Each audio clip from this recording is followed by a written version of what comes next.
Hello everyone, welcome back. Hope you're all having a wonderful day so far. So Senator Bill Cassidy joined Fox News Sunday and Shannon Bream, and they discussed numerous topics including Social Security reform. So we'll be going over that. Also, Senators Bernie Sanders and Elizabeth Warren recently reintroduced their bill called the Social Security Expansion Act, which would increase benefits by $2,400 per year. We're going to be giving a quick update on that bill as well as the likelihood of this bill passing. Now, before I dive into the main content of today's video, if you wouldn't mind helping me out real quickly by just giving this video a like, that just helps out with the good old YouTube algorithm, and also consider subscribing to my channel if you have not already. Okay, so just a quick update on the debt ceiling talks. Currently, it looks like we will be running out of money to pay all of our bills at some point later on this summer, whether it's July or September. These are just the recent updates. And if we're not able to increase the debt ceiling by then, we are going to default on our debts, which obviously is going to be a pretty huge disaster. Now, just a few days ago, House Speaker Kevin McCarthy said that Republicans will just pass their own debt limit bill if Biden refuses to negotiate, because recently Biden said that he's not going to negotiate on raising the debt ceiling, that we can have these budget talks, but he's not going to negotiate anything to do with the debt ceiling. So according to MSNBC, Speaker Kevin McCarthy said Thursday that House Republicans are prepared to pass their own debt ceiling bill if President Joe Biden won't agree to negotiate with him over raising the nation's borrowing limit. He said the Republican conference is very close to agreement on the issue, and if the president doesn't act, we will. McCarthy said a House debt ceiling bill would reflect the contours of his letter to Biden this week that proposed extending a limit on borrowing with provisions to cut and cap discretionary spending, recapture unspent COVID relief funds, and establish new work requirements for federal benefits, along with energy and border legislation. But does McCarthy have the votes? Some lawmakers doubt that Republicans can go it alone in the House. Representative Tom Cole, the chair of the Rules Committee, said Republicans will absolutely need some Democratic votes to get any debt limit bill passed through the closely divided chamber. He said, quote, "We need some restraints on spending. And Democrats, the only place they seem to want to restrain spending is in defense, and the only place we want to spend is in defense, and obviously veterans." So again, two sides have to sit down and craft a deal. So according to some lawmakers, even on the Republican side, they believe that they are going to need some support from the Democrats to get any bill passed through the House. And even if they do get a bill passed through the House, remember, in the Senate, made up of 100 lawmakers, Democrats actually have a slight edge there. 51 Democrats, 49 Republicans. So obviously a bill with mostly Republican support. They're unlikely to get the 60 votes in the Senate that they would need in order to get this thing passed. So in the end, it is going to need to be something that bipartisan. Now, actually, there is a group working behind the scenes, a bipartisan group called the Problem Solvers Caucus, and they're trying to craft up some sort of plan, some sort of emergency plan, just in case House Speaker Kevin McCarthy and Joe Biden can't reach some sort of agreement to raise the debt ceiling. Right now, Speaker McCarthy and other Republicans want agreement from Democrats on the budget talks if they agree to raise the debt ceiling. So we'll have to see whether or not they can reach some sort of an agreement on what programs can be cut in order to balance our federal budget. And obviously, eventually, we do want them to come to some sort of an agreement, because if they don't and we're not able to raise the debt ceiling and we default on our debts, that would be a huge disaster. Okay, so other than the talks to raise the debt ceiling, we're now going to go into a quick update on the bill called the Social Security Expansion Act. This was a bill that was reintroduced this year in the new Congress by Senators Bernie Sanders and Elizabeth Warren.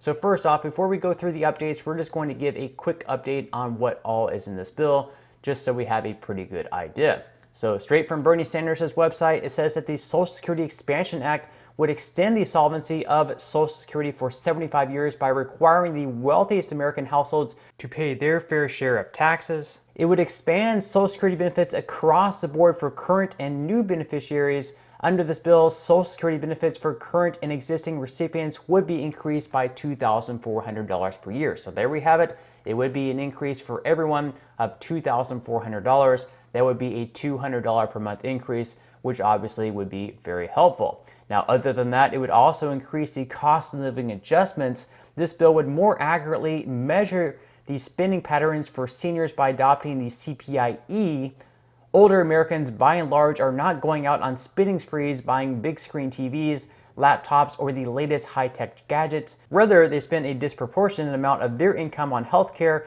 and prescription drugs, which would be reflected in the formula for calculating COLAs under this legislation. And over the past 4 years or so, the CPIE has actually increased by around 8% more than their current method for calculating COLAs, which they use the CPIW. Additionally, it would require millionaires and billionaires to pay their fair share into Social Security. So currently, workers have 12.4% taken out of each paycheck and contributed to the Social Security Trust Fund, half paid by the employer and half paid by the worker. This bill would require the wealthy pay the same 12.4% on their investment and business income by increasing the net investment income tax by 12.4% and applying it to certain business income not already covered by payroll taxes. It would also improve the special minimum benefit for Social Security recipients. So this bill would help low-income workers stay out of poverty by increasing the special minimum benefit and indexing the benefit level so that it is equal to 125% of the federal poverty line, or over $18,000 for a single worker who had worked their full career. It would also restore student benefits up to age 22 for children of disabled or deceased workers if the child is a full-time student in a college or vocational school. This legislation would restore student benefits to help educate children of deceased or disabled parents that were eliminated in 1983. And it would also combine the Disability Insurance Trust Fund with the Old Age and Survivors Trust Fund to help senior citizens and people with disabilities. So overall, this bill does a good bit, and most notably, that $2,400 increase, I think, is what most people are very interested in. So let's go ahead and give a quick update now. We can go ahead and pull the bill up here on congress.gov. You can always do this with any bill to find out where it is and the likelihood of it passing. You can look at the co-sponsors, see if it's gaining bipartisan support or if it's only gaining support of one party. So first off, we can see here that the latest action was back on February 14th, almost 2 months ago, and it was referred to the Committee on Ways and Means, and in addition to the Committees on Education and the Workforce and Transportation and Infrastructure, for a period to be subsequently determined by the Speaker in each case for consideration of such provisions as fall within the jurisdiction of the committee concerned. So there we have it right there. That is the latest action. It was about 6 weeks ago. And then let's go ahead and take a look at the co-sponsors. This is something really good to look at because if it's co-sponsored by only Republicans or co-sponsored by only Democrats, obviously it's not something that's bipartisan, and most of these bills need to have bipartisan support to really stand much of a chance at passing. Unless you have like a supermajority in both the House and the Senate, you would need at least 60 Republicans or 60 Democrats, which right now it's pretty evenly divided. We have 51 Democrats in the Senate and 49 Republicans in the Senate. So they would need probably at least 9 Republicans to garner support of this bill. So right now we can see that there are 9 co-sponsors. We see Elizabeth Warren, Sheldon Whitehouse, Jeff Merkley, Chris Van Hollen, Alex Padilla, Kirsten Gillibrand, Cory Booker, Tina Smith, and Ed Markey. And we can see right here on the left side, we see that under the party, it shows that they're all Democrats. So 9 co-sponsors to date, which isn't bad, 9 out of 100 senators. However, once again, we can see that they are all Democrats. And again, in the Senate, if they want this bill to pass, they would need 60 votes. It's not just 51 to 49. It's not just a majority in the Senate. In the Senate, for any bill to pass, for most of the bills anyways, they do need 60 votes. And right now we can see that no Republicans support this bill.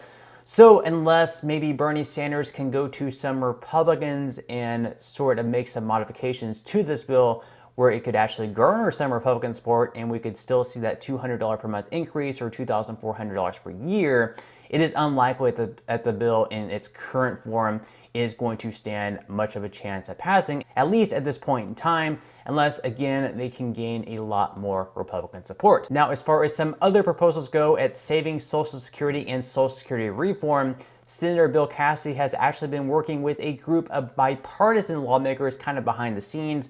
Right now, it's just in the proposal stage. They don't yet have a bill, but they are working to come up with a bill. Now, Cassidy actually joined Shannon Bream on Fox News Sunday, and one of the things he said was that both Joe Biden and Donald Trump are lying when they say that Social Security does not need to be touched.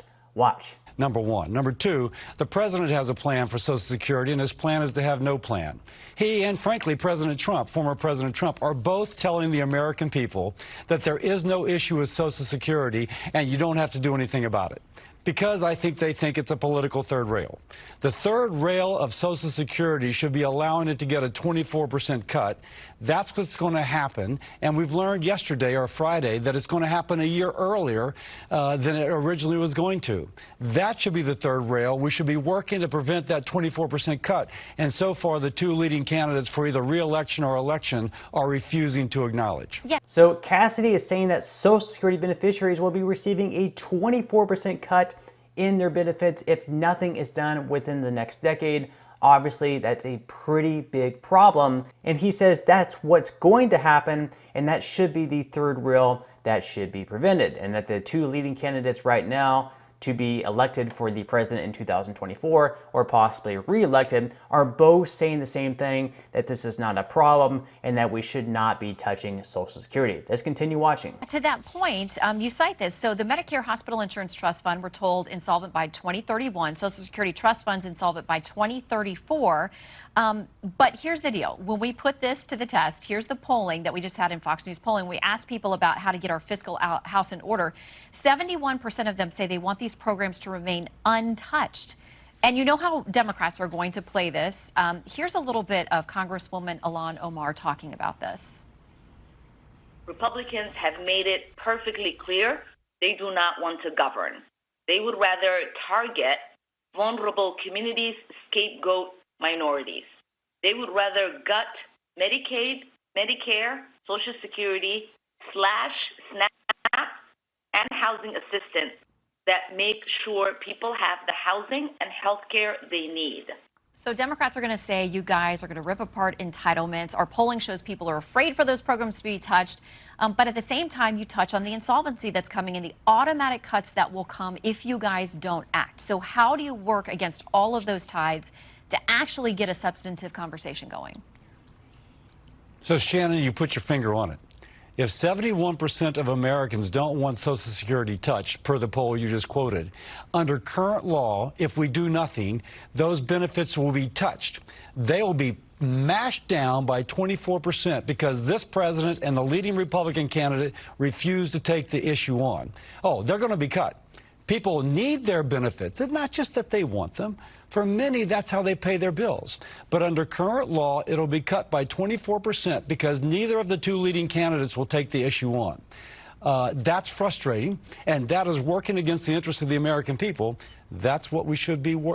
That's what we should be discussing. So here we can see that Cassidy is asked about that poll where the overwhelming majority of Americans say that programs like Social Security should not be touched. And the way he answers this, again, he just goes back to the fact that over the next 10 years or so, let's say like 2032 or 2033, if we don't touch Social Security, there is going to be automatic cuts anyways of right around 24%, possibly 25%. So he says that's the real problem, that absolutely we need to do something about Social Security, whether it's his plan or perhaps Bernie Sanders' plan, which again would be raising benefits by $2,400 per year. So again, I'm sure that Cassidy will continue to work with his group of bipartisan lawmakers behind the scene. Right now, their talks are just in the proposal stage. They don't even have a bill yet, so who knows when we're going to see a bill from their group. It could be later on this summer, it could be later on this year, it could be next year, or maybe they just never finalize their proposal and maybe it never makes its way into a bill. We'll just have to wait and see.